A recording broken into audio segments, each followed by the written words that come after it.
क्यों होती है सर्वप्रथम गणपति की पूजा?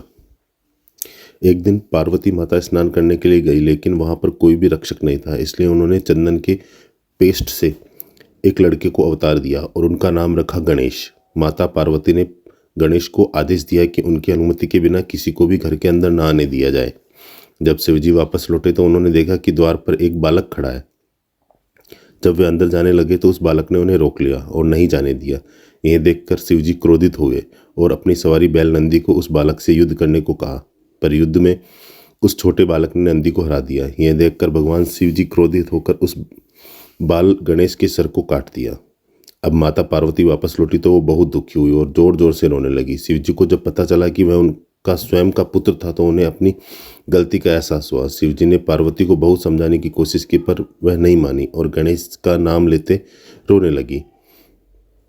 अंत में माता पार्वती ने क्रोधित होकर शिवजी को अपनी शक्ति से गणेश को दोबारा जीवित करने के लिए कहा। शिवजी बोले, हे पार्वती, मैं गणेश को जीवित तो कर सकता हूँ, पर किसी भी अन्य जीवित प्राणी के सर को जोड़ने पर ही। माता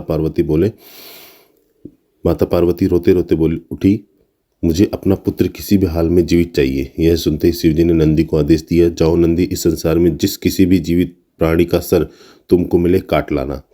जब नंदी सर खोज रहा था तो सबसे पहले उसे एक हाथी दिखा तो उसका सर काट कर ले आया। भगवान शिव ने उस सर को गणेश के शरीर से जोड़ दिया और गणेश को जीवन दान दे दिया। शिवजी ने इसलिए गणेश जी का नाम गणपति रखा और बाकी सभी देवताओं ने इन्हें वरदान दिया कि इस दुनिया में जो भी कुछ नया कार्य करेगा पहले श्री गणेश जी को याद करेगा।